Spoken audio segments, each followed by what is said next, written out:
Madam Chair?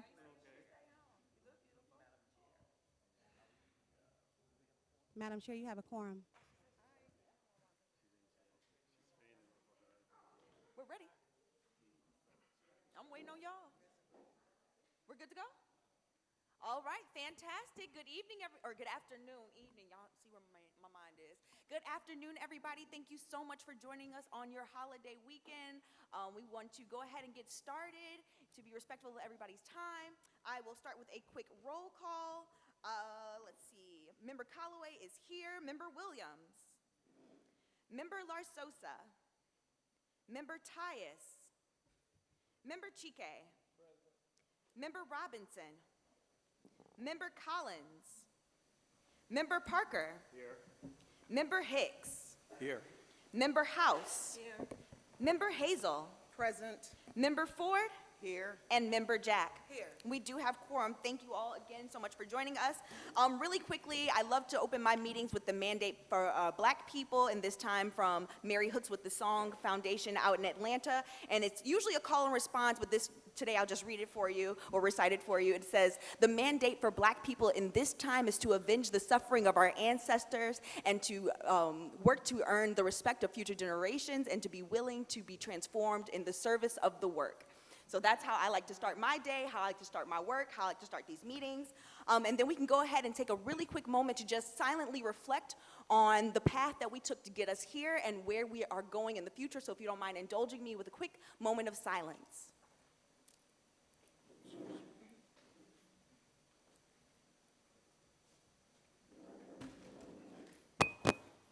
All right, thank you all so much. If we can move on to line item number 4, the approval of the agenda.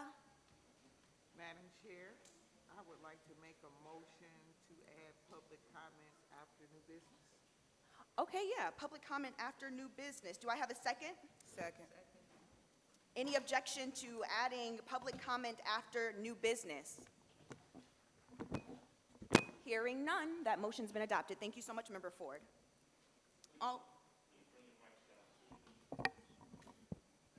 Thank you. Fantastic. All right, moving on to line item number 5, the approval of the minutes. And I am going to break this up because I do know we owe y'all some minutes from May and June. So I want to start with the approval of the minutes from the month of May. Any objections? I'm sorry, please repeat that. I'm going to go ahead and accept an approval of the minutes for the month of May. Where are they? They are going to be posted on Monday when staff returns from the holiday. Well, I haven't seen them. So the minutes have been provided to the body for approval via email. No. Well, y'all may need to check your email inboxes. No, we would need to postpone And then- that. Madam Chairwoman, if I might be recognized? Yes, Member Hazel. Thank you. The minutes for January through May have not been circulated or posted to the website, nor presented to the public. So I would, if our parliamentarian is here, and I'm not sure if I see her. She is not. Okay, I believe she would state that we would do a motion to postpone those minutes. I don't know if it has to be a motion for each.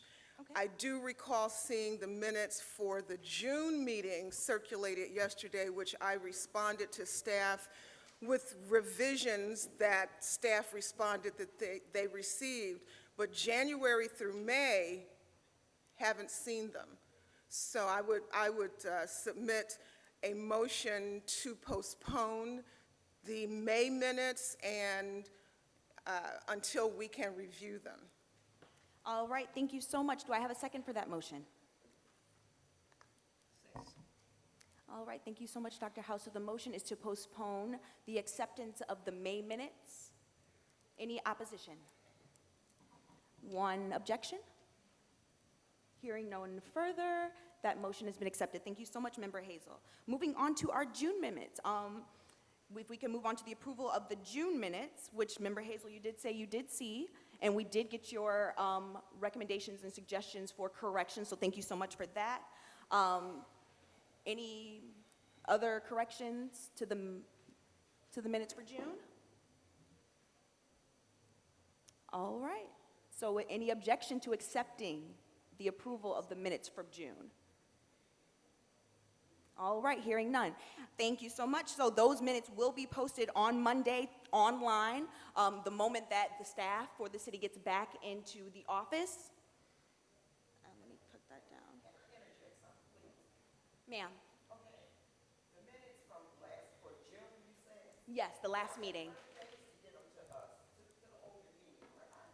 So so the recording has to be reviewed by our staff, and then the minutes are transcribed from there.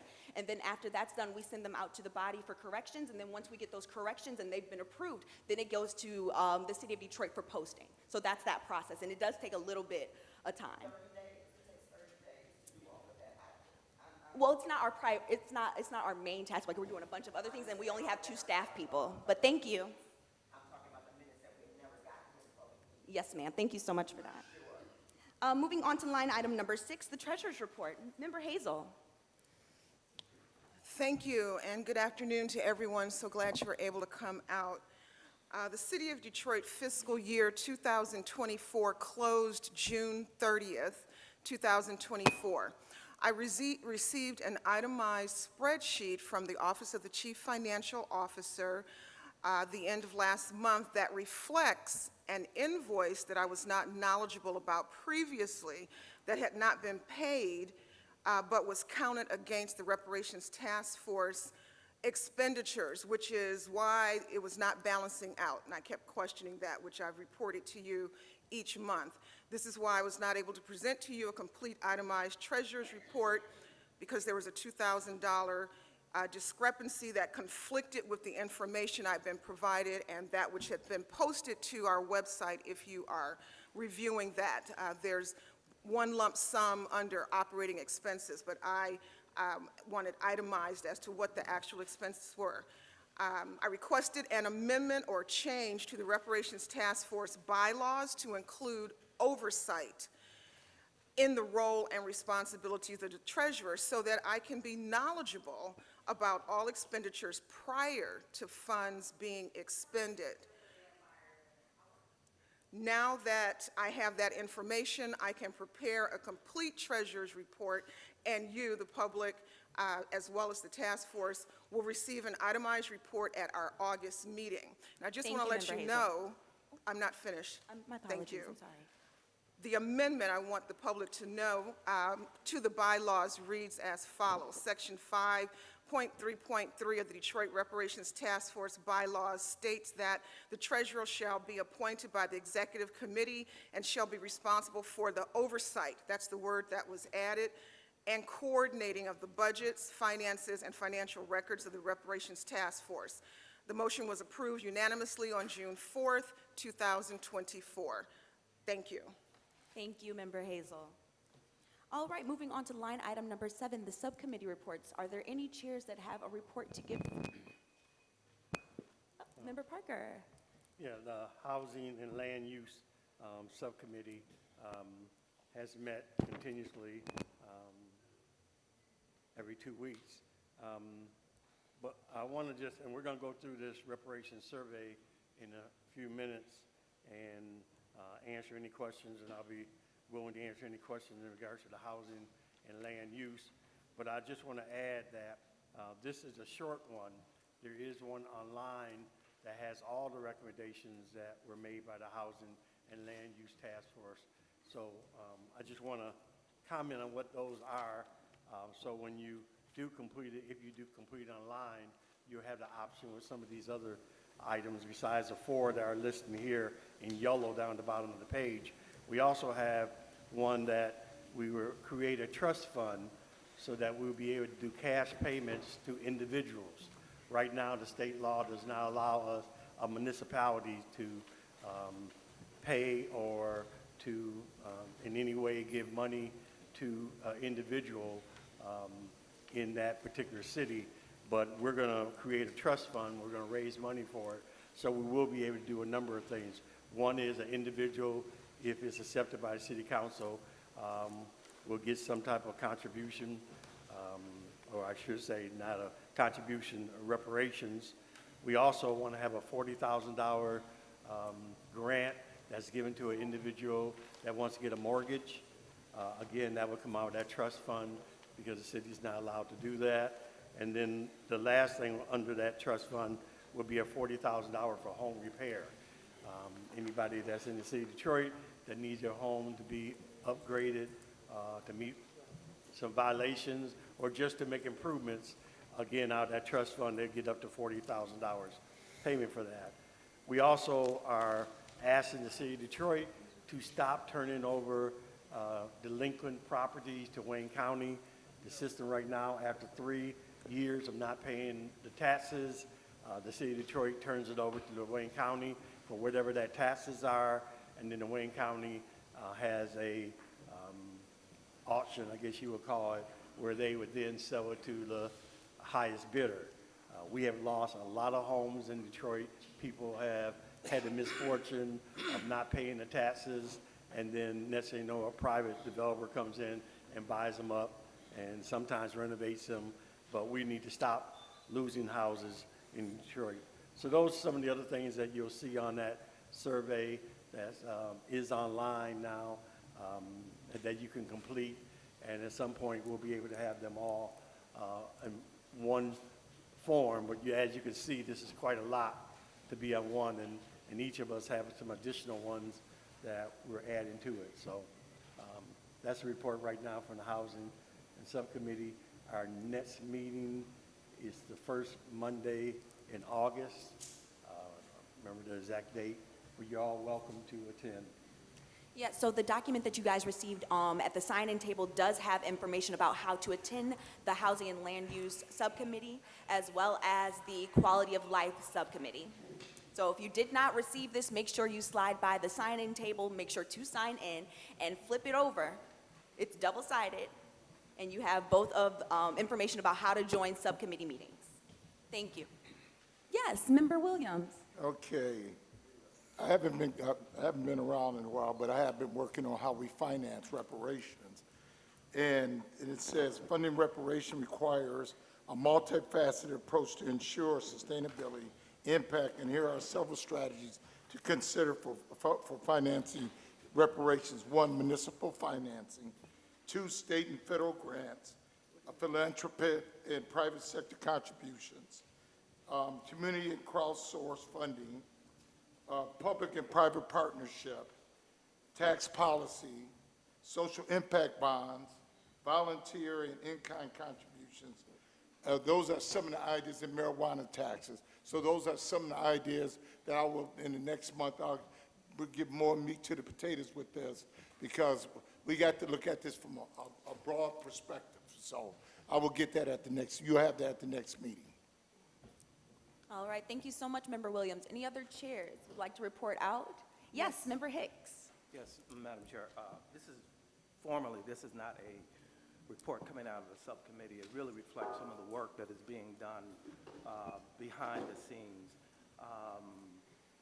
And I think it's critical that we not only show the final products that may come out of the committee, which then has to come in front of the full committee, but to address some of the thinking that's behind some of this, so that people know how we're flowing at one point or another. Right now we have 2 research partners. Thank you. These research partners are helping us develop data and so forth. And this data tracks on what the history has been primarily in the city of Detroit relative to harms. And once we receive that data, anyone can receive data. What is critical, at least from my standpoint, is what kind of framework, what kind of lens will you apply to the data once you receive it. You can, for example, receive data and you could look at it and say, well, we're not doing that bad. I mean, at least the master has allowed us to go to school half a day. You could look at that data that way. Or you could look at the data and you say, look here, when I look at what public education is all about and whether or not we're achieving the kind of goals that is necessary, clearly a frame for trying to liberate the minds of students and so forth, that's another way of looking at that data. And they're 2 dramatically different things. So we have a process that's underway where we're first of all trying to put together a broad outline for the final report itself. And that broad outline will help us as we work through things and say, look here, we're missing some components over here. Let's go back to those researchers and say, hey, look here, do some additional clarifications. Maybe if you're bringing us a lot of housing data, for example, but all the housing data is national data, we're going to say, well, wait a minute. We're more concerned about what the local situation is. So it has to be an interactive process, if you will, and the only way that we can judge that progress is by creating this kind of outline in which we're working from. So that's one set of the work, and I'm happy to say that the person who was probably most germane in pointing us in that direction was Dr. House. Secondly, the thing that we're trying to do is to create some kind of framework, and these are kind of like, for lack of a better term, principles that guide what we see. Remember, one of the members earlier, for example, talked about the financing of reparations, okay? Well, there should be some principles associated with that. One of the principles, at least, that have been put on the board, and that is reflective in some of the opinion papers that we've circulated amongst ourselves, is a principle that says that citizens of the city of Detroit should not fund their own reparation work. So that's very simple, and one of the things that it tends to do, it takes off the board things like, if we pass it, and we have not come to, I'm the first to say, we have not come to a conclusion on these principles. But if it passed, it would take off the table things like hiking up our taxes in order to pay for people who've hurt us in the past. I mean, that, you know, there's a certain rational piece there. I know that some of the material that I've submitted has looked at the rather excessive preferential tax policy that the city of Detroit is involved in. And I think that it's necessary to try and pull some of the money back from these rich billionaires and so forth who have benefited. And that's kind of like the tone of some of the work that I know that I'm pushing. So any member of the task force is free to write a opinion paper or submit their ideas, and first and foremost, they're circulated amongst the members. I suspect at some point those opinions can be either posted at the website or some way so that the public can get at them, because what we are really trying to do is broaden the discussion. This should not be a narrow discussion in the city of Detroit. It needs to get into every crack and crevice in the city of Detroit, and people should have their say in connection with this, because when it's all said and done, people who don't have their say clearly are not, number one, going to understand the effort and clearly won't support the effort. We need to walk lockstep in this pursuit. We're living in a society that is hostile to this discussion, and all of us know it. And it's not just hostile out of, redneck territories and all that. It's hostile across the country. And we have to be very precise and very good at doing our work in order to have any accomplishment. I've also said, and this will be my last point, an accomplishment for me is for us to do the work that is respectful of the people of the city of Detroit.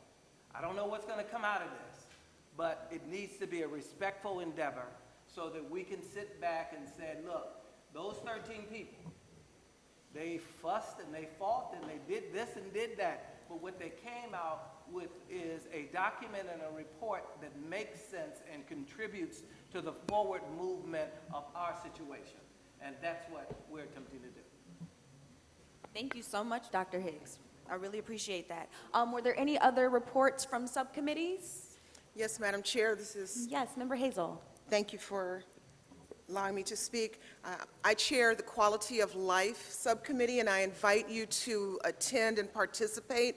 It's come to my attention that the meeting schedule that was distributed to you has an error, so if you could just mark through that. The Quality of Life Subcommittee meets the second Thursday of every month. The second Thursday of every month at 5:30 p.m. On Zoom video conferencing platform. And I believe it says the third Thursday, or it may just say Thursday on that schedule sheet. Does it just say Thursday? So it's the second Thursday. So this month, it will be July 11th, if you could make that correction, and then it's the second Thursday of every month. We've had some really good input from members of our community, including entrepreneurs, respiratory therapists from Wayne State Medical School, also social justice advocates in the water advocacy arena or space. We've also had input from social and policy advocates in our community to deal with the social and policy determinants of our quality of life. So that encompasses everything that makes you comfortable in this city, living and hopefully thriving. That's environment, that is pollution, that is over-policing that Black people have experienced, that is health care, lack of health care. So many of our mothers have had poor pregnancy outcomes. The city of Detroit, for many years in the 1990s, was nationally known as the epicenter for infant mortality. That means babies dying in their first year of birth. So all of that is under quality of life. And I encourage you to participate or email me or call me with your input. We had some really good input here the last time we were at Farwell, 2 months ago, about members of the community that went to schools that were having their roofs tarred while they were in class as children. And that is an impact on our children's health. When that hot tar is being placed on top of a school building, the children are ingesting that. So things like that that you may have experienced, your children may have experienced, or if your parents or any other elders in your family or network may have experienced, please let us know, because that's what we want to put into the report, and how can that be addressed for restorative justice. So again, this month it will be July 11th, 5:30 p.m. on Zoom, and that should be on your scheduling document. If you want to reach me personally, my email address is detroitreparations@gmail.com. All one word, detroitreparations@gmail.com, and I encourage and look forward to your input. Thank you. Thank you so much, Member Hazel. All right, so was that it for subcommittee reports? Sounds like it. Great, so we can move on to our facilitated discussion today. I don't know how many of you were present with us the last public meeting that we had, but we did have a fantastically facilitated conversation, and we want to try to do that again. So when you arrived and signed in, everybody should have received a document that looks something like this. This is our community survey. This is the abbreviated version, right? So there are only 12 questions on here, just asking about what repair looks like for us. So we do want you to take a moment to fill this out. If you need a pen or a pencil or any type of writing utensil, please let us know, because we do want this information in real time today. If you can, don't walk out of this room with this paper, y'all. Don't walk out, leave it here. All right, but we do want to make sure that we are engaging with you and getting your feedback in real time. So if I could have a volunteer, somebody with teacher handwriting, agree to kind of transcribe today's conversation or take a couple of notes for us, because once again, we're doing this in real time. We want to collect this data. We want to make sure that we're getting the feedback from you all, making sure that we are informing the work as we move forward. So do I have any volunteers with teachers' handwriting that don't mind standing at the board and just taking some notes? Anybody at all? Oh, thank you. Thank you so much. All right, so wonderful. We have a young lady who is going to go ahead and do that for us. We're going to start with some group agreements, okay? So I know this is a very large group, and sometimes the topics can be challenging. They can be a little provocative. They can be a little controversial. And we are also welcoming a lot of our personal stories, so a moment of vulnerability, some candid conversations, organic conversations. We want to start with some group agreements. So y'all can just, well, I don't know where Evan is with the microphone, but if you raise your hand and you have an idea of what this group should abide by during this conversation, we do want to make sure that it's posted. So the first one that I do want to start with is love, because y'all, we are all we got in this here city. Community members, neighbors, our families, we have to depend on one another to make sure that this work is done. So I thank you again for being here with me on this beautiful Saturday. But I do want to go ahead and start with love. When anytime, I see a couple hands, wonderful. Anytime we say anything, anytime somebody's listening, please come with love. This gentleman in the back, please, if you could stand and just go ahead and blurt out your group agreement.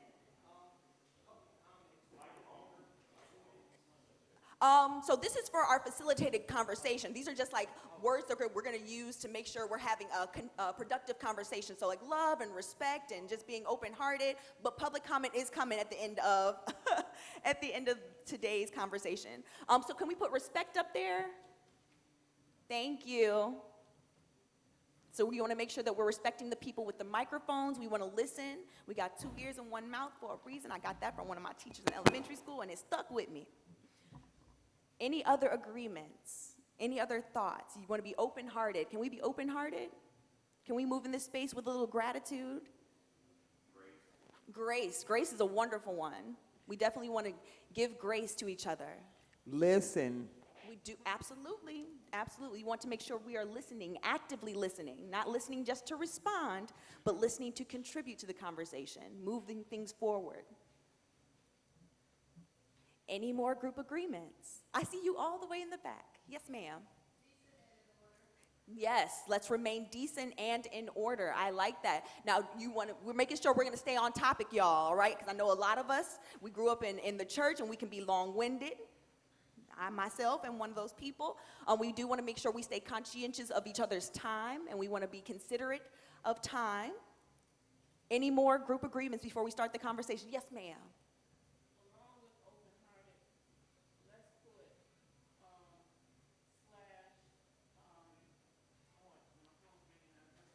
Yes, ma'am. But let me give you an idea of what I'm talking about. Sometimes in responses, the response seems harsh. Yes.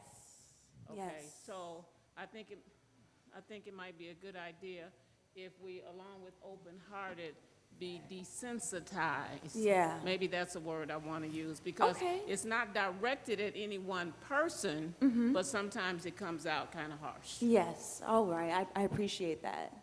So just be a little conscientious, everybody, of your tone and your body language when you're engaging in these conversations. We're going to take that right back to respect. Any others that we can think of before we get started with this conversation? Any from the body? We good? All right. Well, before we even get started with writing, I do want us to just take a moment and reflect on the things that we love about being Black in the city of Detroit. This is going to infuse this space with a little bit of love. So if you have an idea of what you love about the city, especially in the summertime, go ahead and just let us know how you feel about being Black in Detroit. What do you love about being a part of this community? Yes. Music. Absolutely. Music is always something beautiful. Any others? Yes, ma'am. I see you all the way in the back. After dealing with the grief from the loss of my mother and my grandmother, community has been my family. So I love being a Black Detroiter where it feels that loss is being around people, with like-minded people, building community with each other. Yes, thank you. Oh.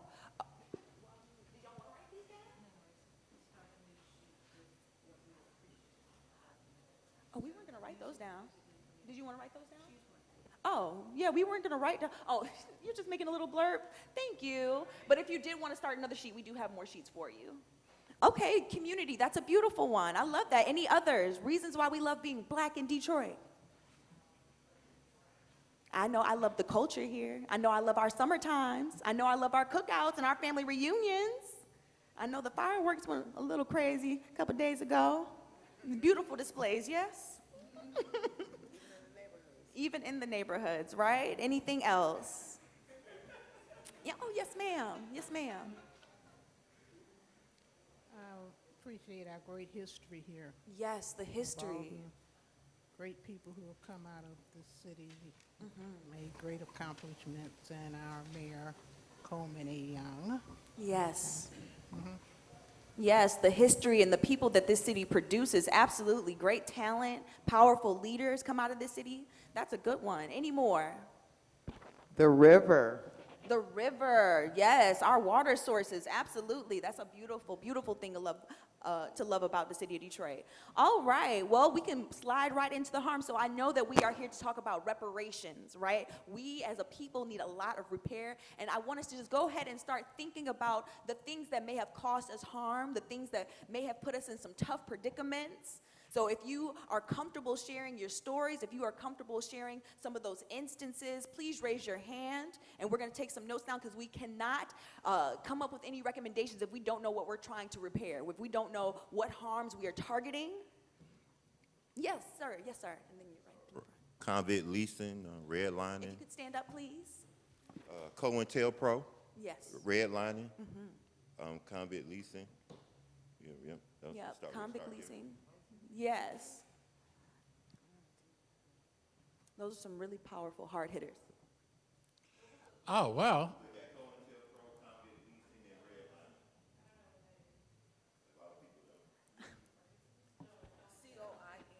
COINTELPRO was a CIA or FBI operation that assassinated many of our leaders like Dr. King, Malcolm X. They did a lot of spying on us. Yeah. It's Our a lot of leaders history in in space. Mississippi, it's a lot of history in that. Yes, thank you. Thank you. We have a gentleman in the front. Yes, sir. ongoing white racism, economic, physical, all sorts of stuff, because in this city, you know, let's say, take even before the Detroit bankruptcy, state government, like Snyder and others in England, did things that severely harm city of Detroit residents, and it's still happening today, period. I don't need to say everything I would say. Yes, sir. Yes, sir. There's a gentleman in the back. So, there's a lot of blatant racism, a lot of racism in the policies that are impacting our lives. Not really latent. Blatant, absolutely. I did say blatant. There's a gentleman in the back.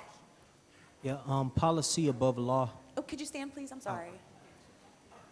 Thank you. Yeah, policy above law. I recently had a situation dealing with taxes. Last year I worked in Pontiac, Michigan, and they wanted to take taxes out from me because I'm a Detroit citizen. The company didn't have to pay the taxes, but they want to put that on me, that I have to take it out myself. I feel that's a violation. It's discrimination against the city of Detroit. So their policies. Yeah, there are a lot of racist policies, or just policies that need to look into. State-sponsored racist policies. Absolutely, absolutely. Any others? Yes, ma'am. Overtaxation, where you go through forfeiture or mortgage foreclosure, and that would be post-bankruptcy, because there was a lot that went on before bankruptcy. Then you would also have to look at emergency managers. And just the biggest bankruptcy in American history happened to us, and we're still paying for it. Illegally. Yeah. Yep, so the bankruptcy and the emergency managers that were inflicted upon the city, absolutely. Yes. Yep, the overtaxation. And I got one right here. Oh, and then I see one in the back. If you can work your way forward, thank you. To suggest that we consider identifying what a traditional black family really is. And I say that because we have child protective services, we have elder abuse, and there's family abuse. And oftentimes, folks don't know what it means to us to be black in Detroit or black in America. So I think the Freedom Schools, which I mentioned, was trying to reference to, this week to someone, the Freedom School, and even in our public schools, charter schools, private schools, they all have an idea of what each culture represents or what is expected to happen. But we don't have anything written identifying what we want or what our family should look like. We don't have Kwanzaa like we used to. The Juneteenth wasn't celebrated to the degree that it should have been because we don't know what we don't know. I agree, I agree. So a focus on our education system and perhaps the lack of Afrocentric centering in those schools. Just the cultural importance, yes. Yes, sir. Aaron, and I'm with the Detroit People's Platform, and we fought and fight a lot of different issues and problems for Detroiters down in City County and all over the city.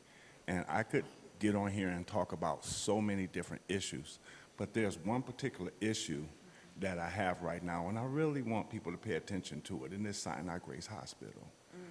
That hospital is sitting right in the area where most of the taxpayers, black taxpayers, live in this city. And for us to get this inadequate service from that is touching to my heart, because this goes on, and when you talk to people, they tell you about the DMC and the money in the DMC, but we're not talking about Sinai Grace Hospital. And for us to sit here and allow them to get away with treating our residents with inadequate service, we need to address that. Absolutely, absolutely. So our healthcare services, particularly in our neighborhoods, so definitely a focus on our healthcare systems. As a former elected police commissioner, I think one of the ongoing harms, and it's getting worse, is the fact that our Detroit Police Department, 75% of the officers live outside the city. 90% of the command officers live outside the city, as if it's becoming more and more like an occupying army. And it got worse in the last 10 years. Oh, so bringing back residencies for our police force, considering that, absolutely. I hear lots of stories about the professionals that used to live on the block and the relationships that stemmed out of that, so absolutely. Were there any more harms that we wanted to discuss? All right, you got one. Come on, come with it. Come with it. I can't do this by myself. We all we got. A future health that they were talking about. They did not ask the rest of the Detroiters regarding that $380 million that they were using for that. When we made phone calls, we were designated to call the area around there, but I live in District 3, and I'm like, wait a minute, you didn't ask me. We're not calling all the other districts to get an approval on this. So they approved that. I believe we didn't ask for enough money to get what we actually needed for Detroiters, and they came back with basically giving us $1 million more than what we asked for. And we have to pay attention to this because they're taking our money, building structures that the average Detroiter would not be able to move into, and then we actually pay for that. And I asked them, I said, well, hey, wait a minute, if we're paying for that, then we should get something from that too. And, you know, they're not giving us what we asked for. So when these structures go up, I was asked from Ms. Harris about what was done for the seniors. And I said, well, when I look at these contracts and they're asking for our properties and stuff, I see no grandfathering clause to protect our seniors for them building these structures, 10 years, kicking them out, and then putting other people in there. Where is the protection that we get for our seniors? So before they go to build and stuff, first of all, ask us what do we need, and we should be giving them our proposals for what we need to be built in our areas, not for them telling us what they're going to give us.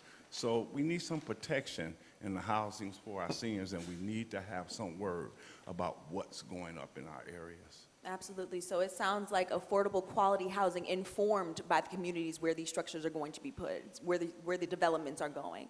Yep, so community engagement, absolutely. I got one behind you. Yes, ma'am. Yes, sir.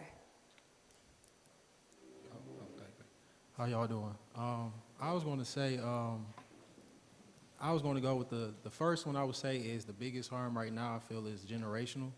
It's a big disconnect and a discord on exactly what we want when it comes to reparations and our ideologies.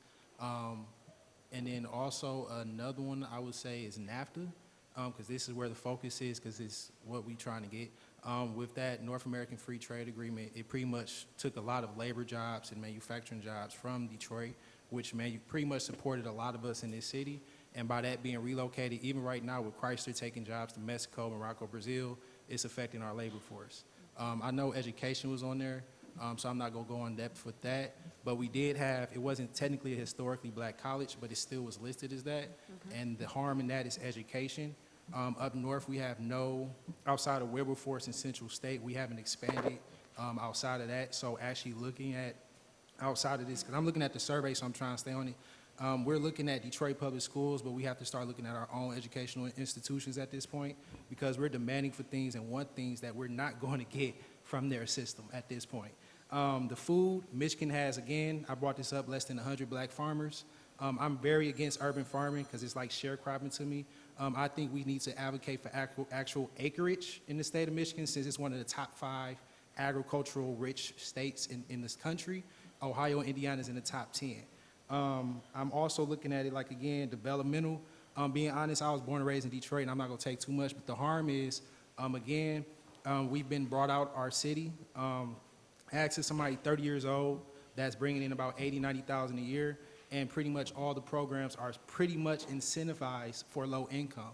And I really want us to separate our elders from low income, because it's offensive, because many of our elders actually worked, they have pensions, they have retirements. So they're not low income because they're not employed, they're retired. So we have to advocate just for our elders and then reevaluate what low income is, because long story short, the harm is these housing developments, the projects, let's be honest. We're seeing our homeless population being relocated to the east and the west side. This district specifically has had a large amount of people coming from projects, and the crime has increased. So actually looking at things like that from a developmental standpoint of what do we want 10, 15, 20, 30 years from now. Because that's the last harm, like I said, is an actual developmental plan. Because again, I don't feel it's a strategy right now. Yeah. So we kind of just over here. So you go ahead, but I got repairs too, because I'm not one of those people that would give you a harm and not have a solution. Yep, that's so next. we go ahead. Thank you so much. So I do have a young lady up here, and then I see you in the back. Thank you so much. I hope you're writing all of that down. I hope you wrote it all down. My, excuse me, management companies in the city of Detroit. Okay, in my neighborhood, used to be a neighborhood, flourished, kids, school, everything. Management companies. They're here, that house that was next door to my land, it stayed vacant for months, boarded up. And I had to get with the management company, rude, inconsiderate. It's just deplorable that we are the citizens in the city of Detroit, that people cannot afford to purchase a home and live in a home and make it viable for their family. This is what we did when I was growing up, okay? We all purchased homes. Our families had homes. Some of the homes were, given to the kids to do what they needed to do. But management companies, there needs to be something really done. Are the management companies, are they taking people that are out of state and they're purchasing their homes here and they're taking the money away from the state? Is this what they're doing? Because it's just ridiculous. And I just came out today and saw them working on the house that's next door to my land. It's horrible. So some accountability for the management companies and the investors and spectators, absolutely. Absolutely. Thank you again. I wanted to mention that we need to really demand from our legislation that the president, they're sending all this money to Ukraine, and it's stuff like that. That money helps with what we want. And according to 31 U.S.C. Section 3123, debts are prepaid. We don't really talk about this. We don't really talk about the things that we could probably see it on TikTok. We learn most of that stuff from TikTok, but we don't talk about that in our educational system. we need to have like survival kits. Nobody's passing out survival kits just in case a martial law happens, or, you know, we see the big bags where we can, you know, food and all that stuff. Nobody's passing that thing out. Nobody is educating us on survival. We're not teaching survival. So it needs to be taught. Yes, thank you, thank you. So I'm going to take the last two in the audience, and then Emberly, are there any participants on Zoom?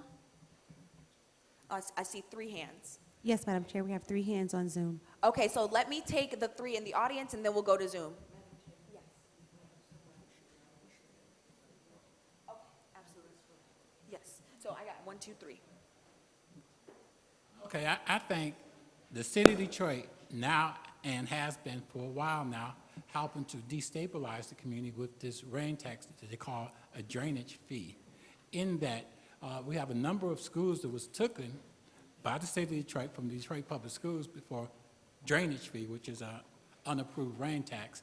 And, you know, you have certain buddies of the administration that can get by without having to pay it.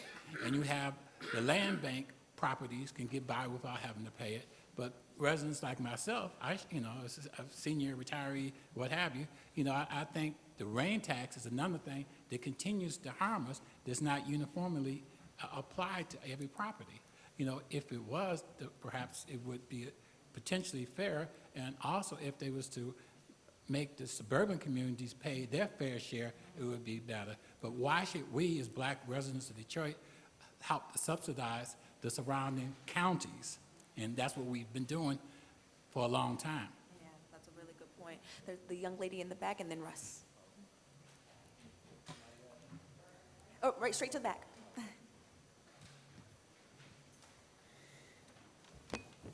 I have just 3 things. What is the status of Detroit Habitat for Humanities? It was a good program, I believe. I saw on TV that they're doing it in other counties, but no longer doing it in Detroit.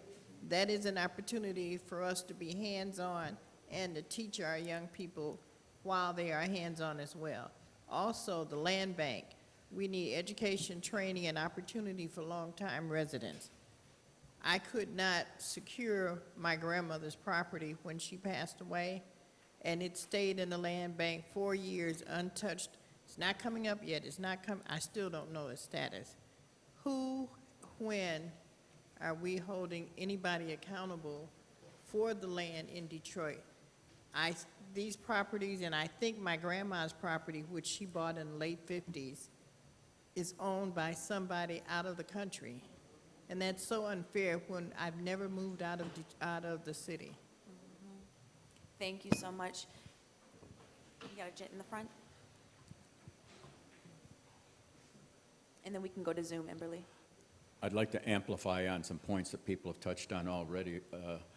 I'm still searching the massive counter reparations process called tax incentives in the city of Detroit.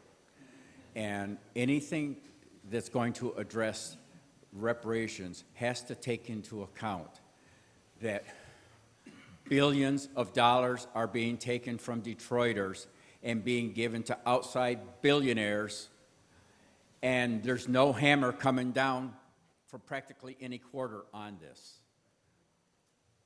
I'm going to give a couple quick examples of harm. Detroit Public Schools in the last 9 years, not counting 2023, was tax captured for $148 million. That is money that goes to the investors.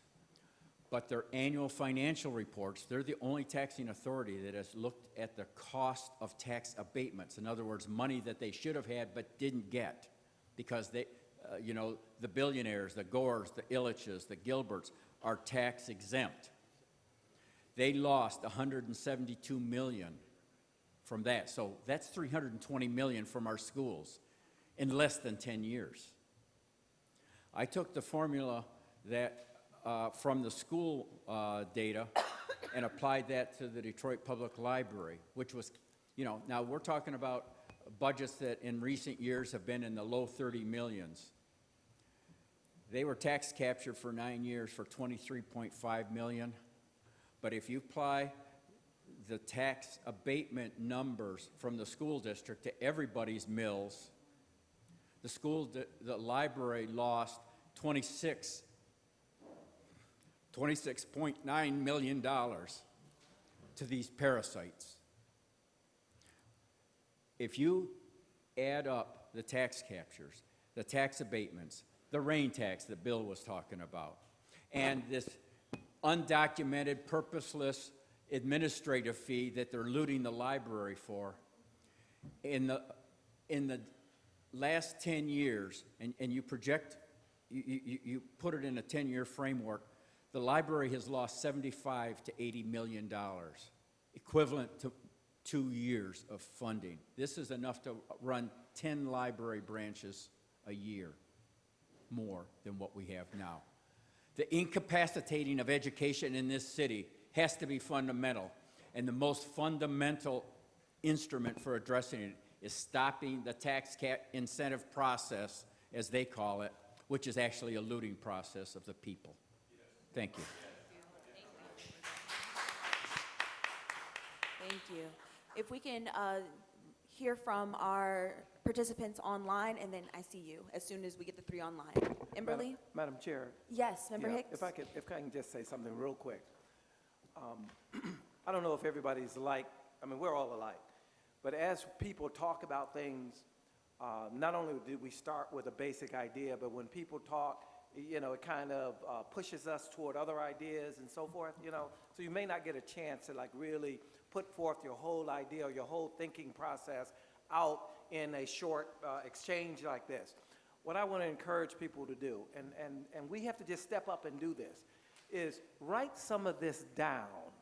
You know, really write some of this down, take it upon yourself to, you know, shoot a page.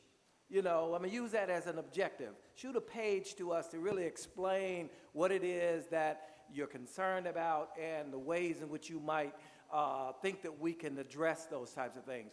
Because we are sitting here, we listen to recordings, we take notes and so forth, but nothing is going to be as good as you sitting one Thursday evening in your den, writing some stuff down, going to the, you know, the dictionary to make sure it's right, and bouncing it off to the better half in your household to make sure that you're as clear and concise as possible. So please do that and get that information to us.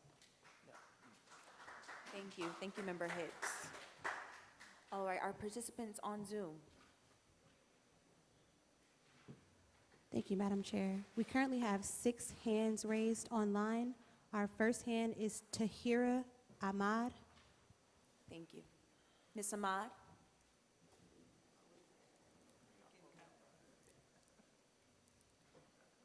Good afternoon, everybody, and I just want to thank you for being so concise and considerate.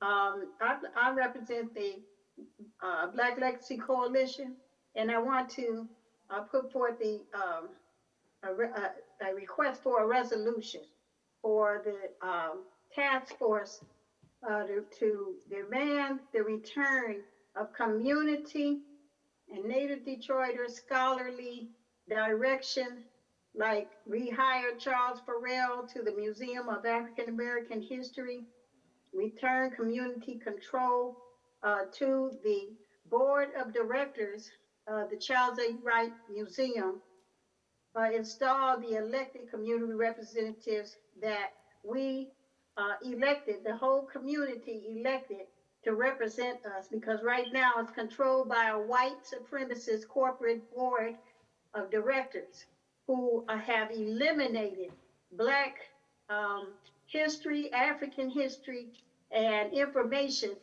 to our community. We want you to return the 7 days of Kwanzaa, a demand that they return the 7 days of Kwanzaa, install a K-12 interactive program with African languages and African geopolitical education. Tell us how much money the museum has received. They refuse to tell, and I'm a member of the Charles H. Wright Museum. They refuse to tell us how much Mackenzie Scott donated to the museum.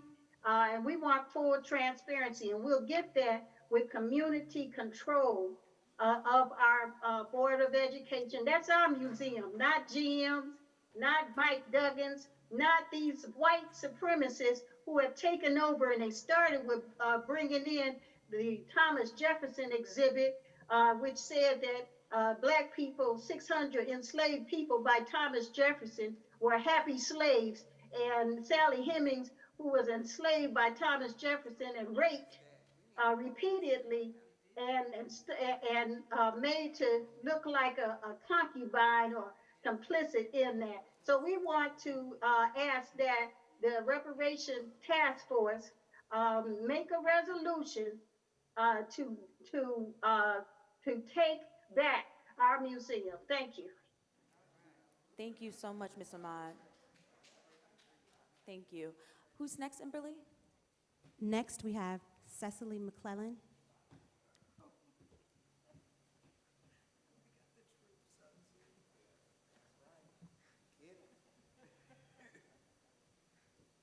Ms. Cecily?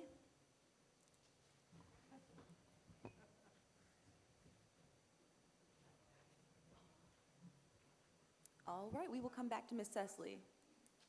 Cecily. Hand is Adelia's A42. All right.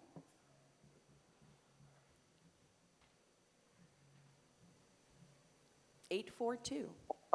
Hello? Hey. Yes. This is Adelia.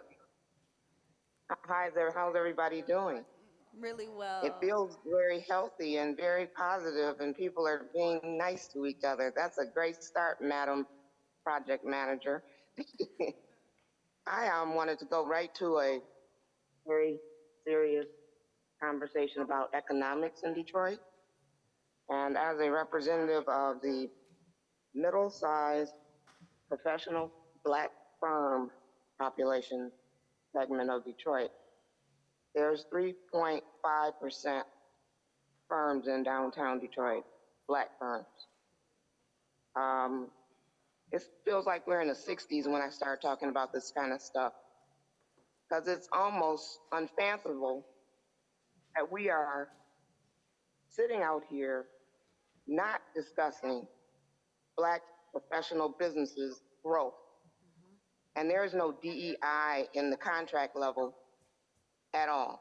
That's for people who are hiring people for $30,000 to $80,000 a year.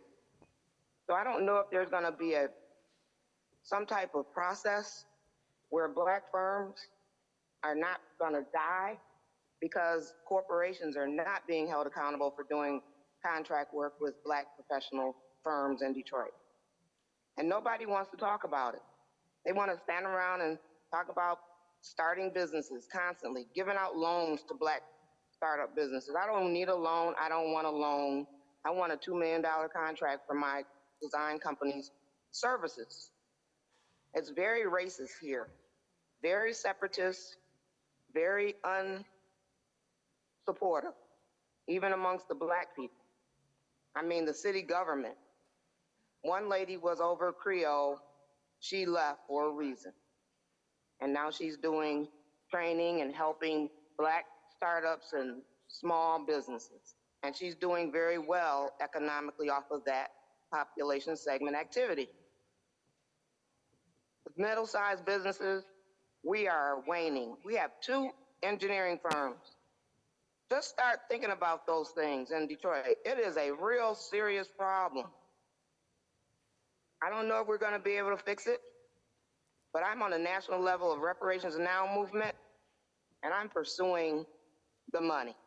That's all I'm going to say. I'm not going to get into no detail about all of this because it makes us feel like because we're at this certain level, black people don't want to deal with this issue. We have to accept all classes and levels of our black community.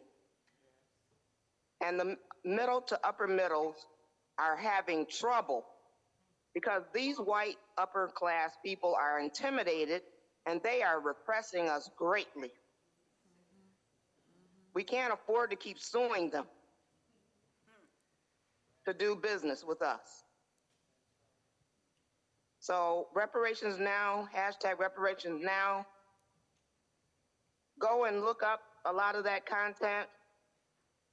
And if you want to follow that process, we are going to have to go assertively as a business type model and go for our reparation, even if it's in increments. I'm way into business plan development phase of this reparations plan activity. So we can build our own tech rec parks for our people and for all people, but we can be in charge of building it. I appreciate them giving Black men money to clean out 8-story inner city, west side, blew out apartments. They're giving the money to do that, and they're running after Mike Duggan for that.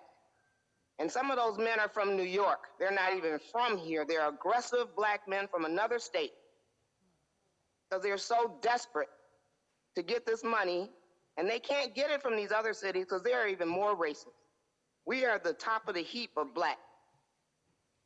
And so we got New Yorkers coming in here getting 23 million, and they're going in there and cleaning out, ratted out West Side 8-story buildings. I'm not dogging out, ratted out buildings. I'm just saying there's some professionals out here that can build past 20 stories, 10 stories from scratch.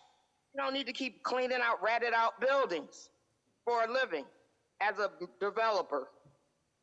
I mean, you know, we just can't seem to get to the place where we're supposed to be so we can really do things that make a difference in our family and our children's future. So that's all. I'm Adelia, and I'm in Detroit, and I'm always posting for the art community. I'm making sure Black artists get lauded over, not just muralists, but all artists. So that's my speech, and you can look up hashtag Environ Art. Thank you so much. Thank you, thank you. Do we have anyone else online, Emberly? Yes, our next hand is Gwen Howard.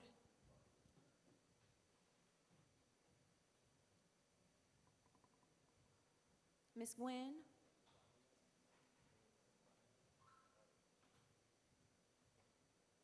Hello. Oh, Finally wonderful. got to the unmute button. Good afternoon. Thanks for taking my call. I'm Gwen Howard. I'm also a Water Peeps of We the People of Detroit. And I've been at every meeting that Reparations has had, mostly in person. This time I am on Zoom. And in the group discussion, a young man said something about Sinai Hospital. And I agree that these hospitals have become desensitized to, especially, he said Sinai, that's had their reputation for a minute, but also St. John's on the east side. They have been desensitized to the community to which they service.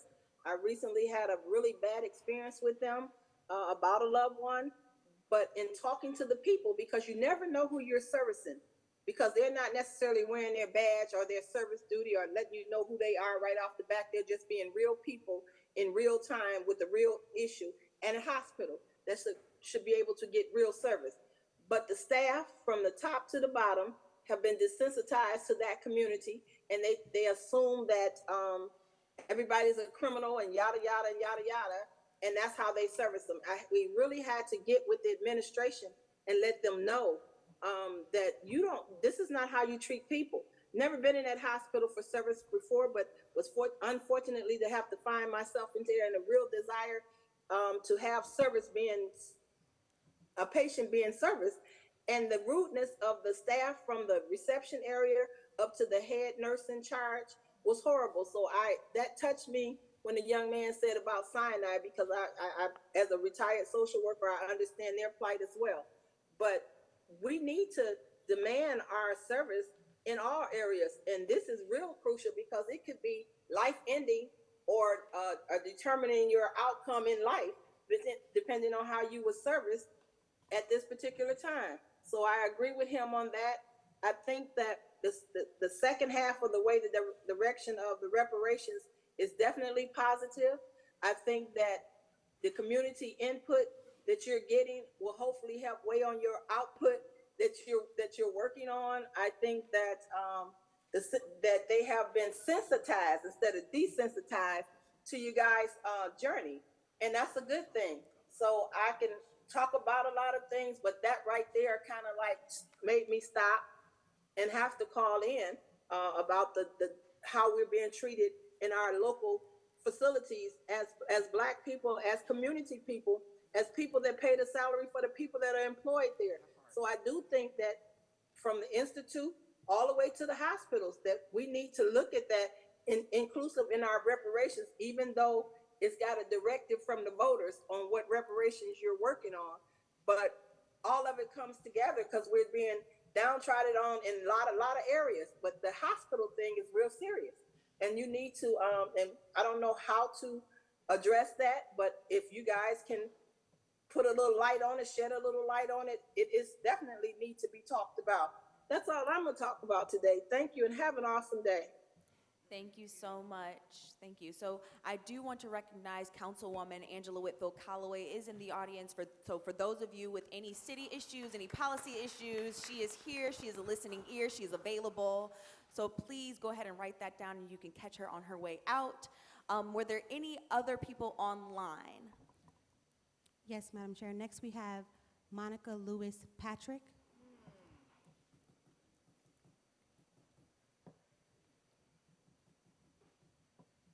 Thank you, Madam Chair, and to the body. Again, I'm Monica Lewis Patrick. I serve as the President and CEO of We the People of Detroit. And I would like to lift a point around how critical affordable water is to the residents of Detroit, especially as it pertains to quality housing in the city.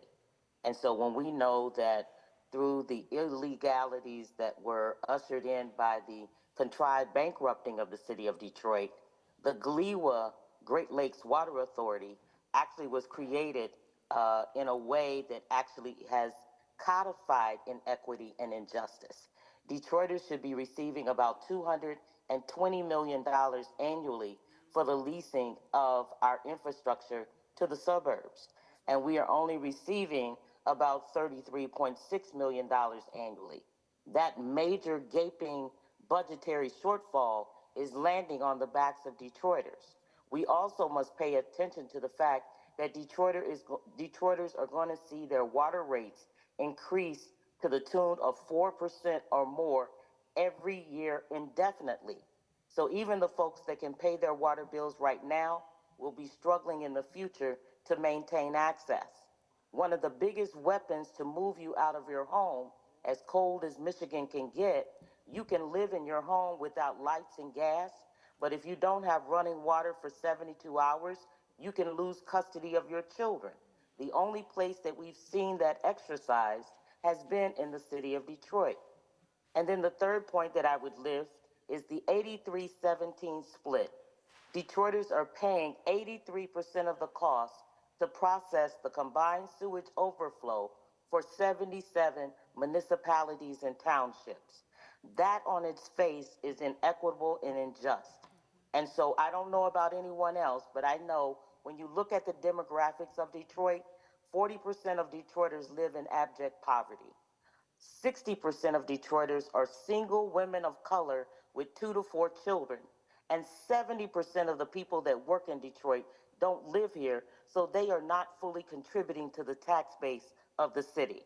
And since there is an elected official in the room, even though there is some conversation at the national and state level to legally codify water affordability, there has still been an action at the local level by our city council and mayor to move forward with ensuring that all Detroiters who built and paid for and are still on the economic hook for this regional system that's providing water to 40% of the state, we will constantly find ourselves in a deficit and water insecure.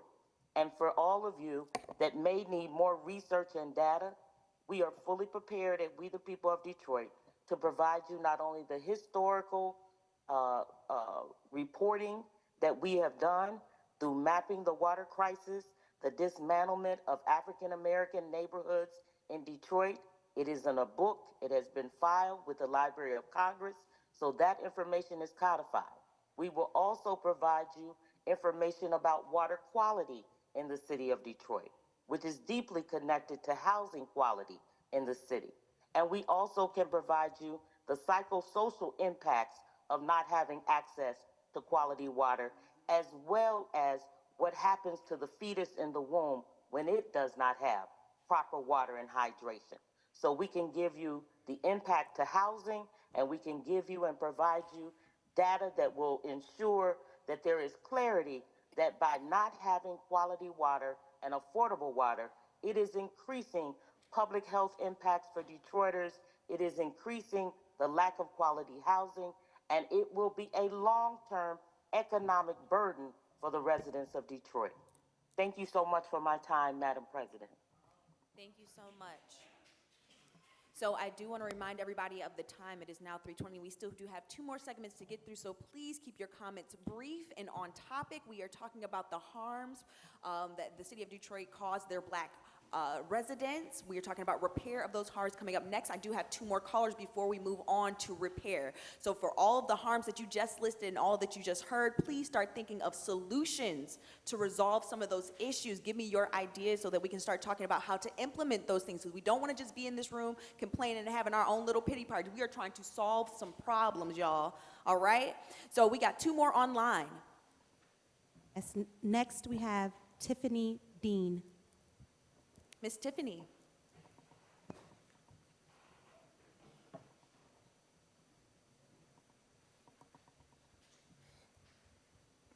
Hello, everyone can hear me? Yes.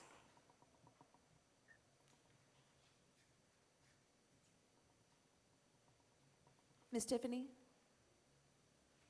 Yes, how you doing? Good, how are you?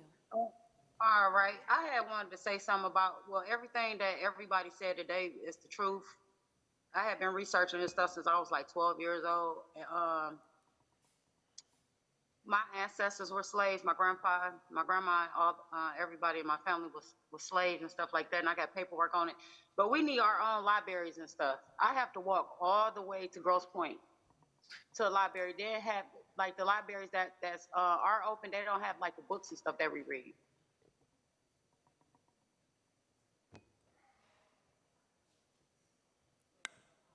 What your harm is talking about the libraries, Miss Tiffany? Yes, the libraries and everything everybody else said. Everything, every piece of information that everybody else said. Thank you so much, Miss Tiffany. Understood, noted. Thank you for your input. All right, our last caller. Next we have S. Solomon.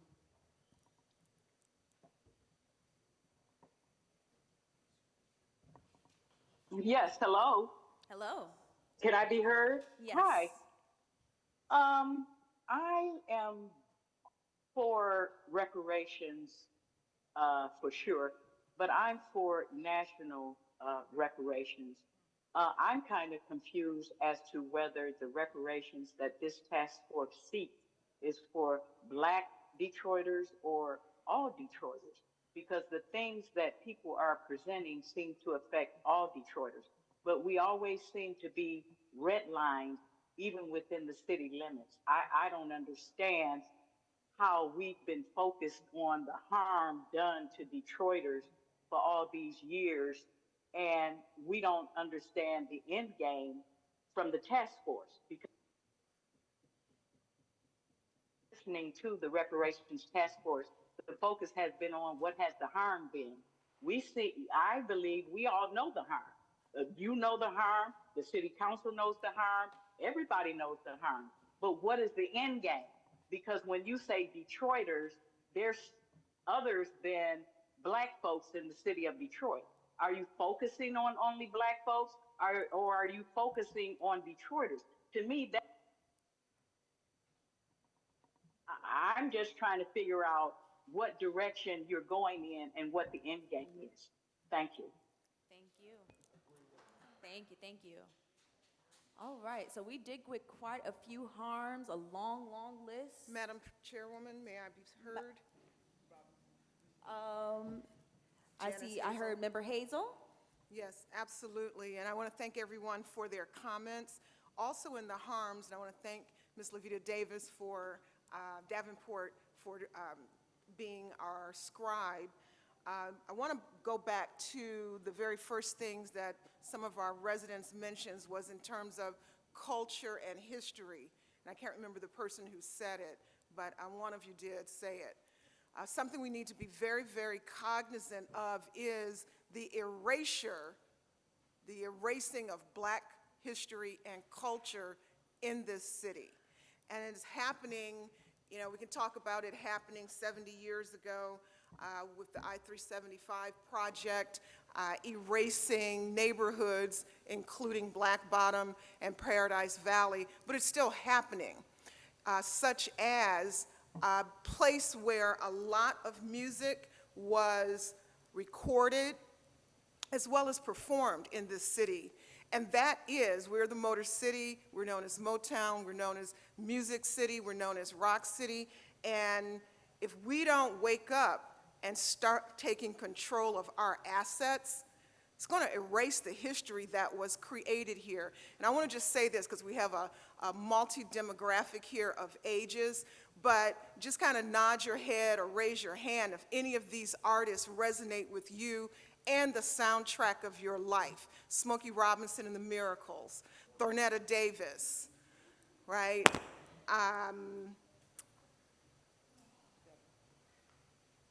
Billy Henderson, Michael Henderson, Parliament Funkadelic, the Parlette, Brides of Funkenstein, Aretha Franklin, Anita Baker, Billy Davis. I think I said Thornetta Davis. Just a number of artists that recorded here. Marvin Gaye, the Dramatics, Don Davis, Bootsy Collins, Alberta Adams, John Lee Hooker.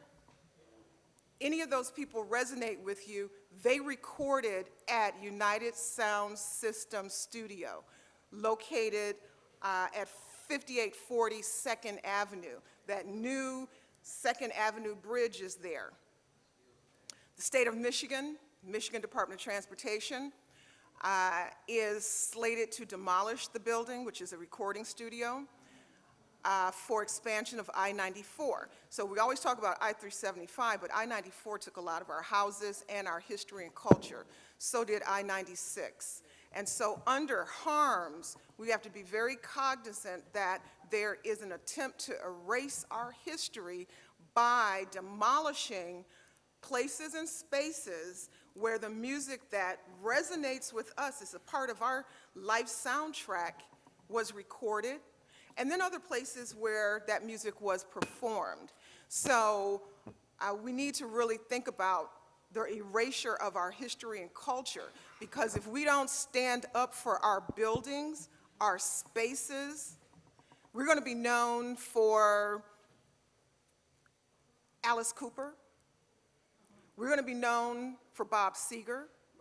But we're not going to be known for all of those artists that I mentioned in the beginning that resonate with all of us, because it was recorded in that studio. Before Berry Gordy built out Motown, he recorded at the United Sound System Studio, okay? So we need to be very cognizant of it, and I think a harm is for our report to include retaining our buildings where our music was recorded and created. Right now, the Michigan Department of Transportation owns the United Sound Studio, and they want to demolish it and or move it. And we know that we can move a building because the Gym Theater was moved from Columbia to Madison, right? 300 feet, but you cannot move the foundation, the basement that's in the foundation of a building, and that's where the recording studio was or is. So be mindful of all of the spaces. There was a hotel that had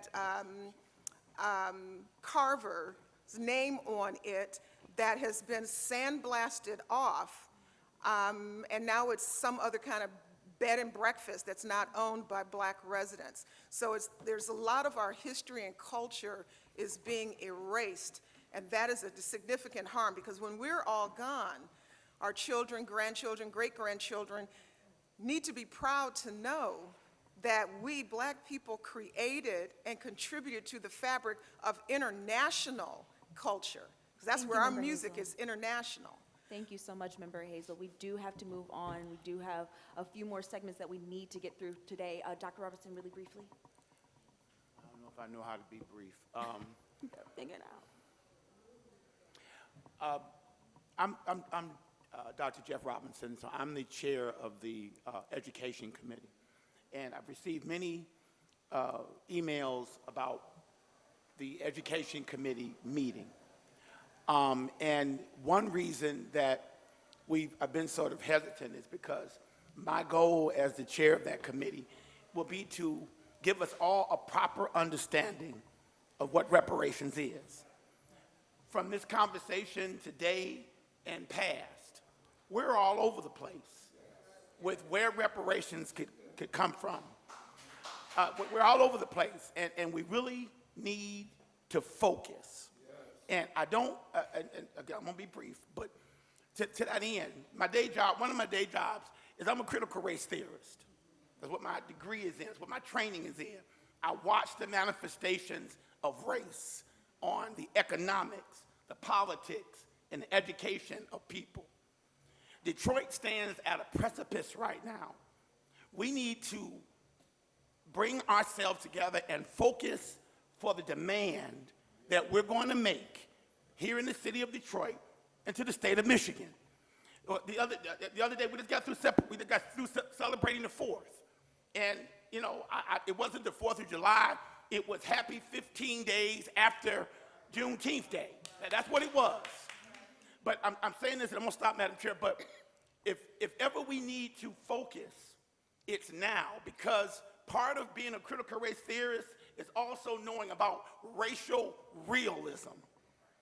A lot of stuff that we're asking for, yes, it was wrong, yes, it happened, but we may not have time to address it now. Why? Because if we're going to use any tool to our advantage, it's going to be our vote in November. Yes.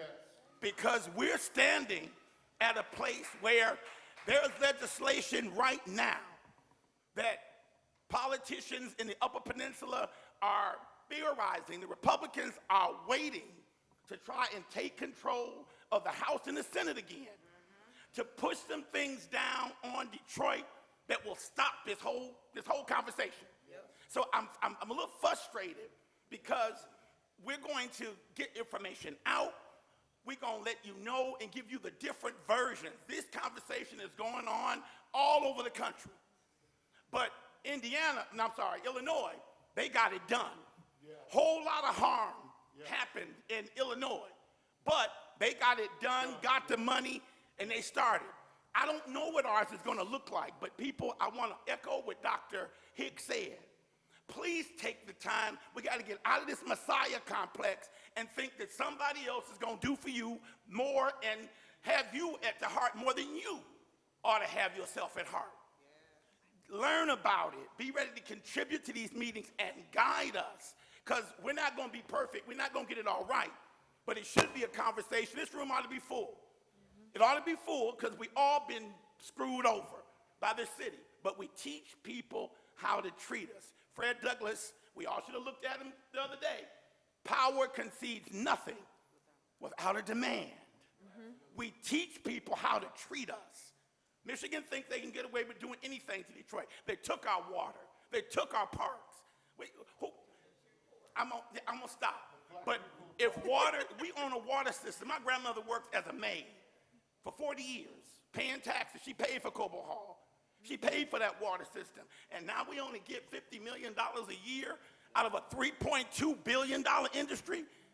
If we own a water system, water in the city of Detroit at best ought to be cheap for us.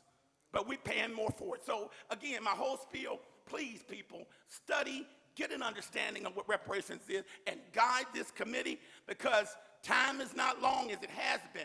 November is staring us in the face, and half the country want that man, I'm on public, want that man back. So that's my spiel, please. Thank you, Dr. Robinson. Educate us. Thank you, thank you, thank you. All right, y'all, so we have about 15 minutes to talk about repair. So remember, we were talking about the harms, and we were talking about the things that happened to us. How are we going to fix it? What are your ideas for repair? So I do see some hands up in the back and in the front and here. So if you are able-bodied, can y'all form a line for me just so we can keep it efficient and moving so we're not waiting for Evan to get to you? If you are able-bodied, please. Form a line right here. Keep it brief, y'all, because we do want to make sure we get as much as we can. But if you do not get an opportunity to speak today and you do have an idea you'd like to share, make sure to email us. Yes. Wonderful, wonderful. All right, and it looks like we have our state rep here. Hey, Mr. McKinney, how are you? All right, thank you so much. Good afternoon, everybody. We're working on repair, y'all. My name is Leslie Piper. I live in Detroit, and I was very excited to hear Dr. Robinson speak, and I appreciate his words. Now, I'm a teacher, and I asked my students, the word reparations, what does that mean to you? And they didn't know. One person said, oh, something about repair, and so we need to have a curriculum like Chicago does, like Los Angeles does. We need to come together, create a curriculum so that we can go to the school board and demand that they adopt this wonderful curriculum so that our students will know. Also, my husband and I, we just got back from the Reparations rally in D.C., where Tariq Nasheed and Rizzi Islam was there. And it would be great if next year, maybe all of us can go. Because that event was mind-blowing, it was invigorating, and it recharged me. So it would be great if all of us can go next year. Thank you so much. Thank you, thank you. Leslie Piper. All right, make sure we're staying on topic, everybody. We are talking about repair. Anita- And that's the end of the line right there. You wave your hand with the black t-shirt. That's the end of the line, y'all. We got to make it snappy today. Anita Bell, audit the elections, if you're going to talk about the vote. Change the Constitution, because if they're saying that you can't pay anything per race, or if a municipality votes itself reparations, that the state's going to find that illegal, and that's all according to the Constitution of the state, then change the Constitution, because race was used to commit not just slavery, but genocide. And genocide is against international law that the United States is party to that particular treaty. You can use the treaty and be the survivors of genocide. And that is how you can make the law actually address race, because race was used as a basis for genocide. Thank you. We need to begin the process of dismantling the instruments of tax exploitation, the Economic Growth Corporation, the Downtown Development Authority that operates under it, and all of them, because they all take your taxes. There is no public record of these takings. Billions of dollars have been taken with no public record, no reporting. You can't go to any website in this city and find a report unless you go to Detroiters for Tax Justice.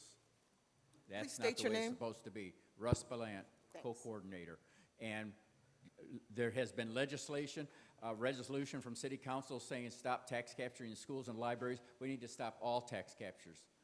All that money needs to go to the taxing authorities, the schools, the education, and that's the briefest comment I can make. And I have a leaflet to share with people on education. I'll be handing out afterwards. Looking at H.R. 40 that Mr. Conyers put together for us over 30, 40 years ago, and when you look at that, he just asked them to negotiate with us on things that we find to be important to us.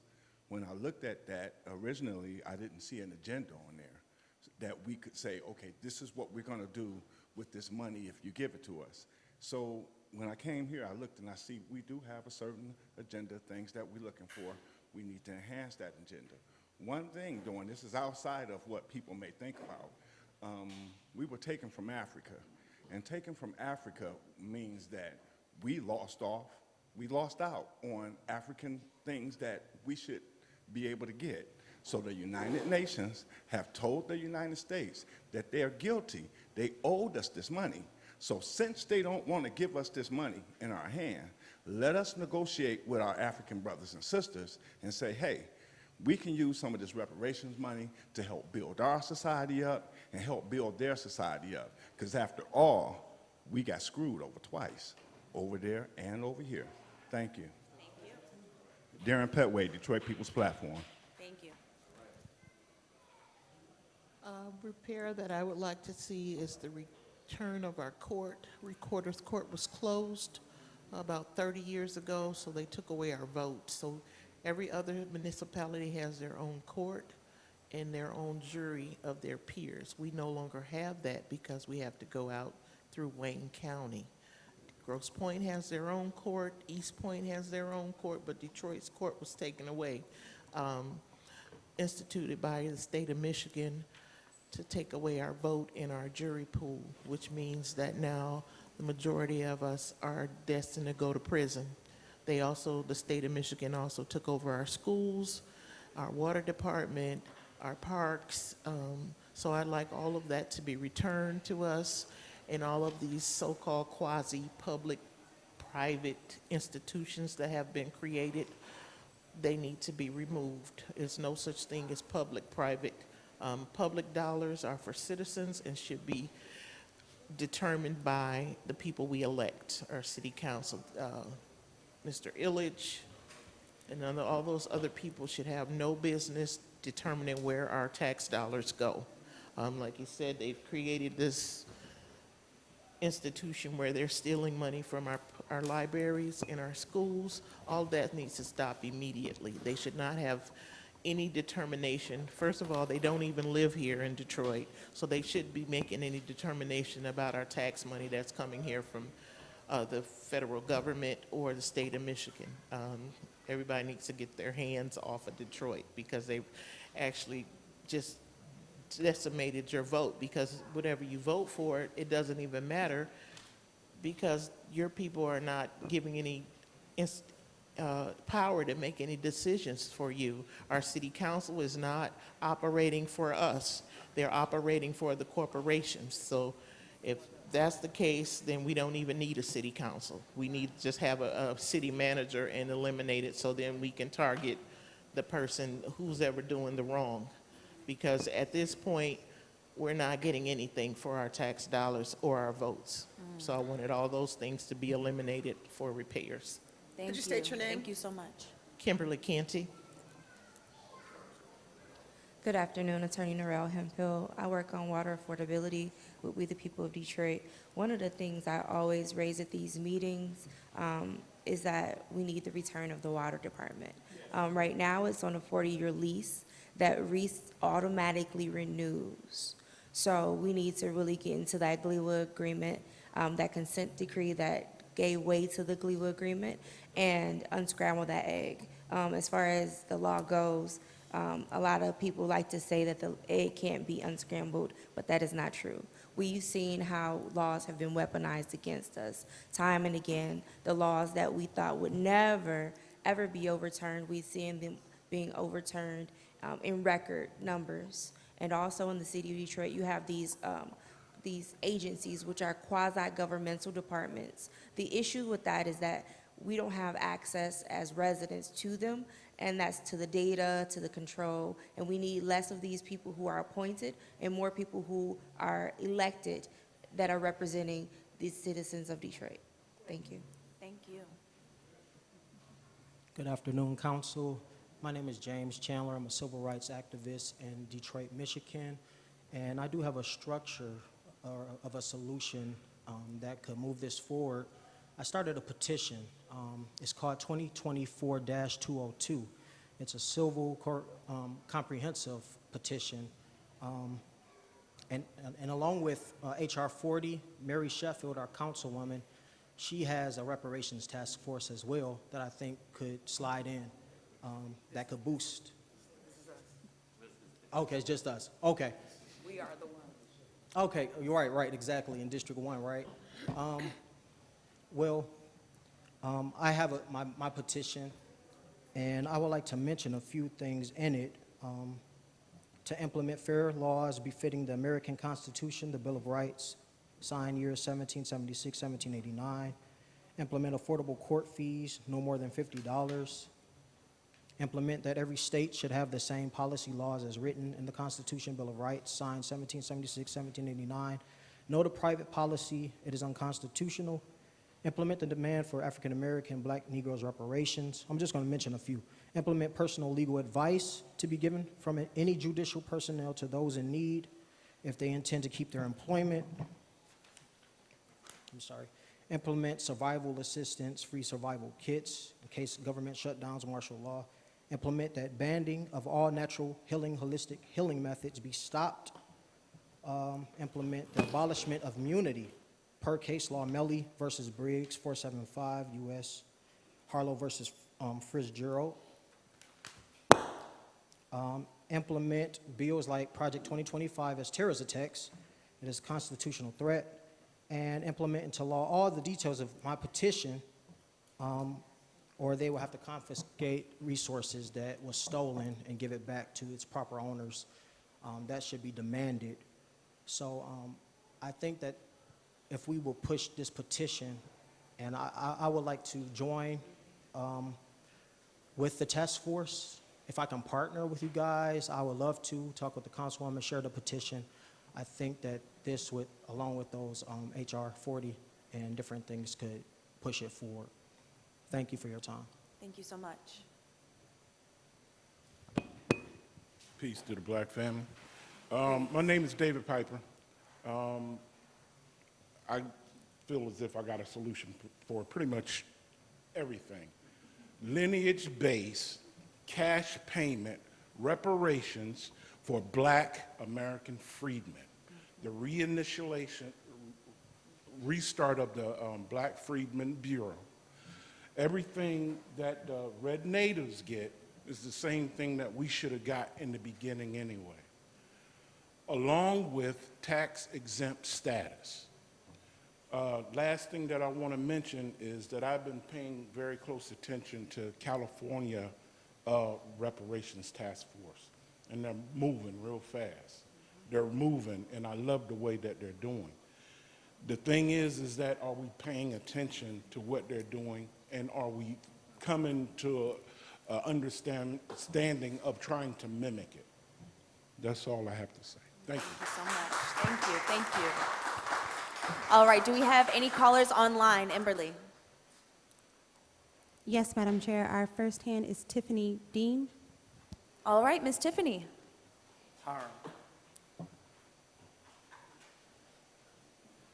Oh, my bad, I'm sorry. No problem. Our next and final hand is Monica Lewis Patrick. Yes, Miss Monica. Thank you again, Madam Chair. One of my solutions would be that we must stress to all elected officials and to all of our residents that Detroit does have a legislative template for being able to ensure affordable water. The great, the legend, always great, Reverend Dr. Joanne Watson, along with Marion Mahaffey and other community activists, actually drafted the first water affordability legislation in the nation. That legislation has been utilized in places like Philadelphia and Baltimore, and it is moving across the nation. We still have not codified it here in Detroit. So I would strongly suggest that we revisit that piece of legislation. I would also strongly suggest that we look at the playbook of Camden, New Jersey. They were able, because their water was pushed out and actually regionalized, they were able to go back and renegotiate with the suburbs to make it a more equitable and fair payment agreement to the original residents of Camden, New Jersey. And that work has been done by Moonshot Mission. The head of that organization has also worked with us to build out a plan for the state of Michigan. So we have an economic feasibility study that actually states that there is capacity across the state to implement this same type of legislation. And I would strongly suggest you look at the website of the Whale Coalition, because they are working on just that particular assignment. And then the last thing I'll say, because we've heard such a vast array of harms and issues that Detroiters have, that they seem to not have any recourse in terms of elected voices representing their interests, we need to be able to move in the vein of power mapping our assets and power mapping our power so that people will know where they can go in order to seek the help that they need. And this would help everyone have a bucket to drop their concerns in. Thank you so much for my time. Thank you. Thank you so much. All right, if that is going to wrap up our repair segment of the facilitated discussion, I really do appreciate all of your engagement. I really appreciate y'all hanging in here with me. We are going to keep moving through the rest of this agenda really quickly. Line item number 9, any unfinished business? Madam Chair. Yes. I'm not sure that this is unfinished business, but can we take a time to go over this survey? Yeah, we can do that now.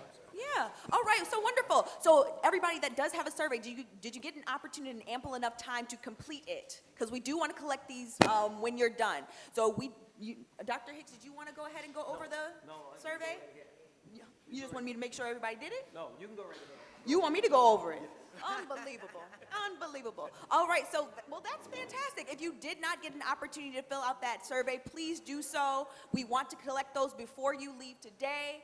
The 12 questions, we are just simply talking about what you find important. So these are a couple of ideas for repair that we've had, but we need more. So that comment section at the bottom on the front is going to be imperative. Anything that we have not touched on, please put it in that comment section. Any feedback that you have for us when it comes to this abbreviated version of this survey, please put it in the comment section. And then the QR code sheet that you received, that one center and bottom is the online survey. So in case you are out and about at your block clubs, at the barbecue, make sure you're sharing it with other Detroiters, because we do need Black Detroiters to give us feedback about what this work is going to look like. So Sydney, where is that mark? this one right here. So this QR code sheet that you received at the signing table, this one right here, I just updated it before y'all walked in the door to reflect the new survey talking about the repairs, because the 13 of us can come up with a lot of ideas, but we need more. We need as many as we can possibly get from you all to make sure that our report is comprehensive. Was there any? Yes, Dr. Hicks. On the structure of the survey itself, just a quick minute. Yes. If you notice, what we have here is a rating system, and it gives you an opportunity to weigh in at the amount that you think that it's important. Okay, so if you say something that is not important, obviously you would check the not important, all the way over to extremely important. But it gives you the capability to take and understand that we can have two ideas operating at the same time, moving in the direction for correction, okay? So a lot of times in these public situations or in a lot of our discussions in the communities, we think that we're after the one solution that's going to, solve everything. Well, there is no one solution that is likely to solve everything. So this is an attempt to really give you a chance to weigh in, to weight your actual preferences. And even though we have a series of suggestions here, pay attention, as the co-chair has already mentioned, on the other side of it, if you want to add another question and you want to rate that question, that space is there available in the sheet for you to do that. So it's real friendly for you not only to take some of the things in which we assume you're interested in, but you also take some of the things that we haven't thought about and add them to the document. This document is likely to be changed several times over the course of us using it, so we really need your input in that regard as well. Madam Chair, thank you. Oh, thank you so much. I'm sorry, y'all. I was making sure the QR code works for y'all. So if you have completed that survey, if you can stick it in the air, I will have Evan come around, or pass them inwards. Pass them inwards so he don't have to do a whole lot of work, a whole lot of walking. I'm mush mouth. Make sure that you turn those surveys in, and I think that's it for unfinished business. Thanks for the reminder. Moving on to line item number 10, new business. Is there any new business? All right. Hearing none. Yes, we are going to move into announcements. So I do want to put out a clarion call for anybody interested in volunteering with the Detroit Reparations Task Force for African World Fest. All right, we will be tabling at that event. It is a 3-day long weekend. They haven't announced the shifts just yet, but we are going to have another volunteer meeting call this next week. So if you're interested, please see Emberly in the back. Provide her with your contact information. There's a sign-in sheet if you are interested in volunteering with the task force, so we can continue to disseminate these surveys, collecting that information from our families and community members and neighbors, and informing this work as we move forward.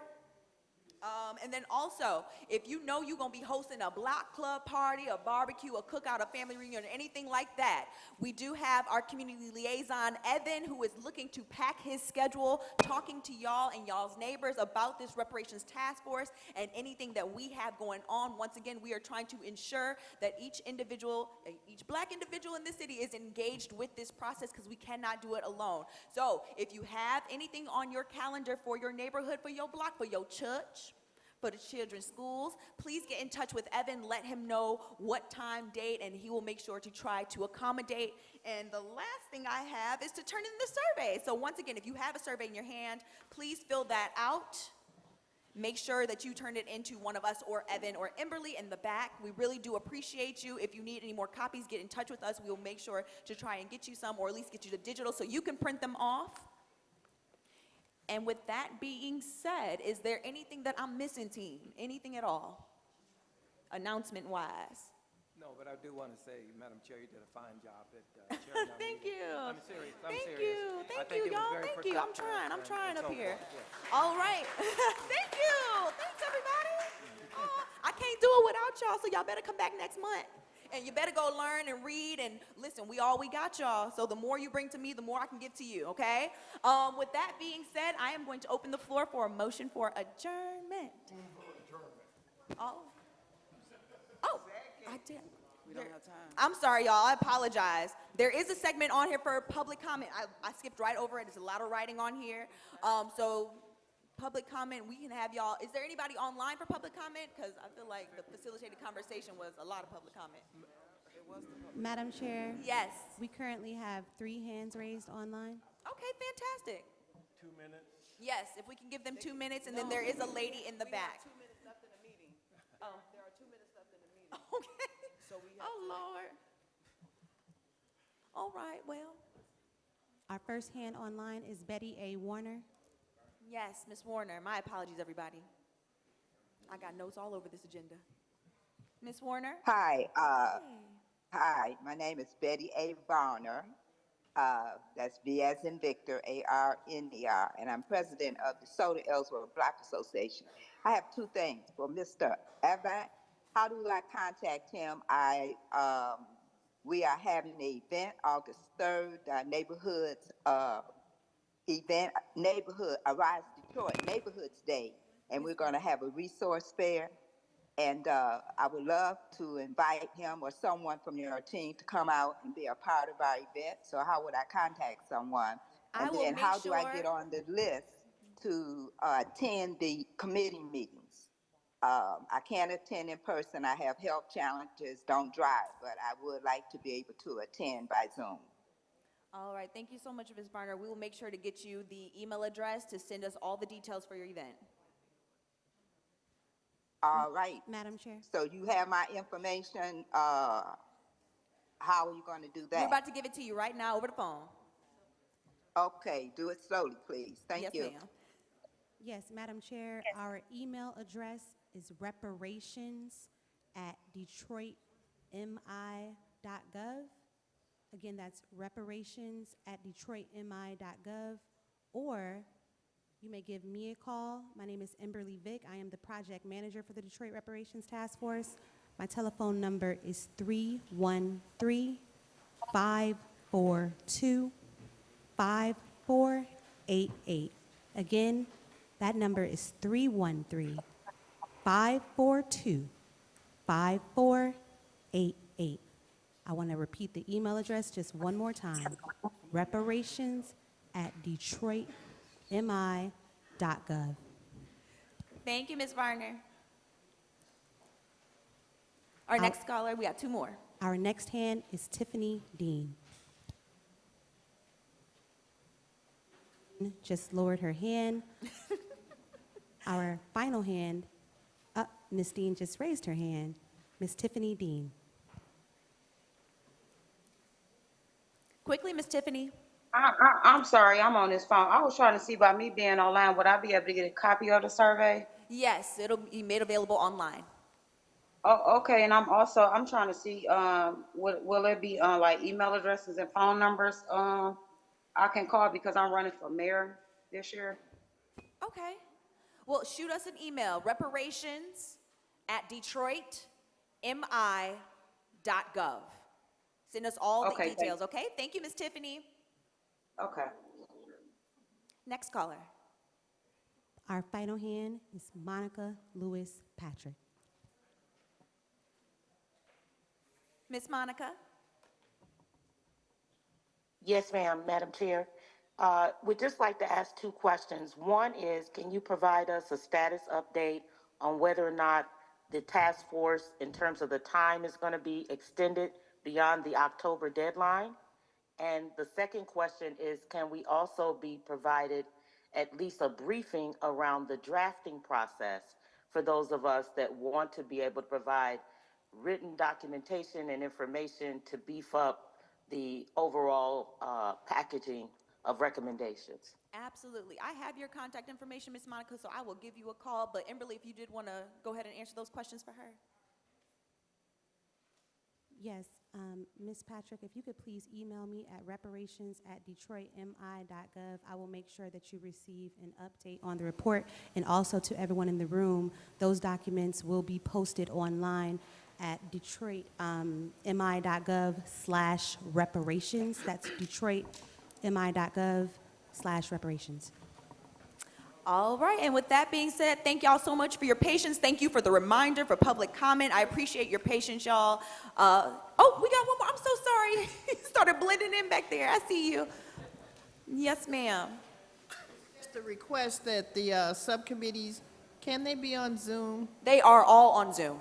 Okay. Yep, so that document, that green and yellow document double-sided has all the Zoom information on their call-in and the webinar information. Okay, for the subcommittees? Yes, for the subcommittees. Yes, ma'am.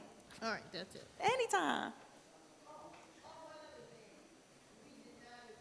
And because my dad was one of the most decorated soldiers in the Korean War, but he was not awarded the Congressional Medal of Honor as many other African Americans because they were black. The only Wow. reason. So I don't know if there's room or if there's an opportunity to include our veterans who have not received the honors that they're due and other benefits, if we can make that part of this, this body. Absolutely. Madam Chairwoman, may I be heard? Yes, member That's not Hazel. in the purview of a local municipality, that's a federal issue. So I would ask that you contact your congressional representative.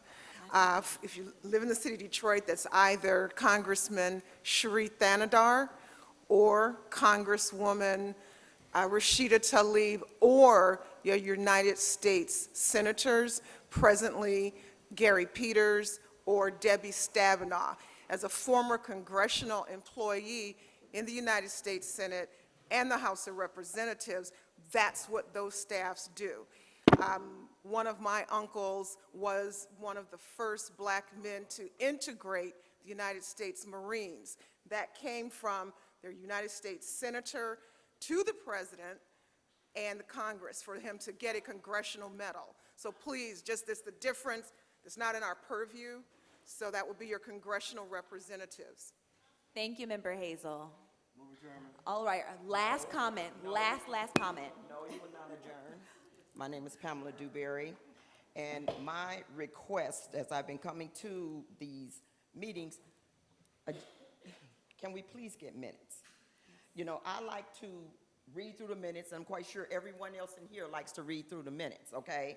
You can all come in here. We always get an agenda. How come the minutes are not attached to it? Who does our minutes? As I see, we have a project manager. She gets paid for this. 30 days, the meeting, the next meeting is when, 30 days from now? Yes, ma'am. Are we gonna have minutes? We should, we absolutely We should. should, no, we should. Are we gonna have minutes? Yes. Yes, we will. Okay. Thank We haven't you. had minutes since January, and it's going into August. I keep everything that is done here and said, please, if we're gonna spearhead this city level and go off into federal level, I'd like to know and see what we are doing as far as this reparations board and the people of our city, that we're paying tax dollars out here for the project manager and whatever else that we do here to get and spearhead our reparations, because I'm due, you do, everybody in here do. Absolutely, yes, ma'am. Thank y'all so much. That's it.